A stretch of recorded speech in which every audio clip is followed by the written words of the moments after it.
নিজের সন্তানকে চোখের আড়াল করা সেটা আসলে যতই বয়স বাড়ছে বা আমার নিজের সন্তানেরা যত বড় হচ্ছে তত হাড়ে হাড়ে টের পাচ্ছি।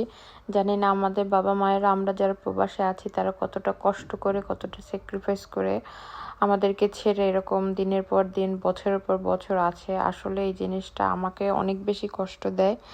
আর আমি তো কখনো ভাবতেই পারি না যে আমার সন্তানদের ছেড়ে বা রেখে আমি এরকম বছরের পর বছর কখনো থাকবো। আমি সবসময় বলি যে আমার বাচ্চাদের এত কেরিয়ার, এত কিছুর দরকার নেই। বাচ্চারা সবসময় আমার চোখের সামনে থাকবে, কারণ ওদের ছাড়া কয়েকটা বছর বা কয়েকটা বছর তো দূরের কথা, কয়েকটা মুহূর্ত কাটাবো এটাও আমি ভাবতে পারি না।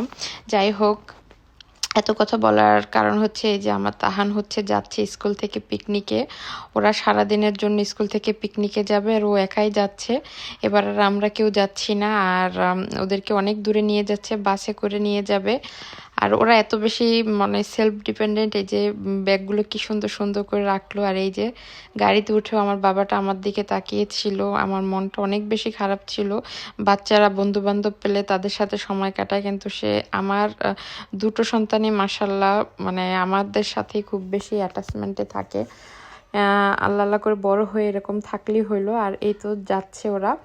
আর এই তো ওখানে গিয়ে আমাদের ভাবি, যে নেইবার ভাবি, সেও গিয়েছিল তার বাচ্চাদের সাথে। তো ভাবিও কিছু ছবি তুলে আমাকে আবার সেন্ড করেছে। এই যে ওখানে গিয়ে ওরা সবাই মিলে অনেক বেশি এনজয় করেছে।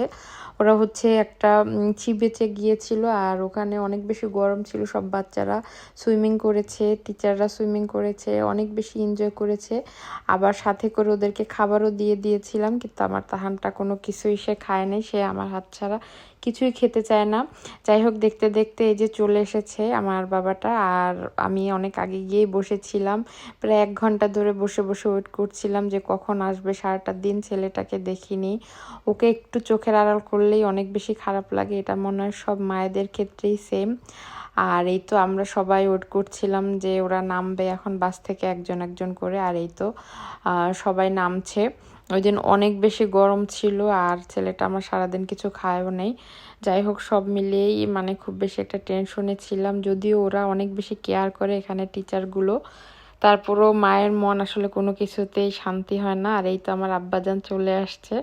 আমি সবসময় একটা দোয়াই করি, সব সন্তানেরা যেন তাদের বাবা মার কাছাকাছি থাকতে পারে। কোনো বাবা মাকে যেন সন্তানের কাছ থেকে দূরে থাকতে না হয়, এবং সন্তানকেও যেন দূরে থাকতে না হয়।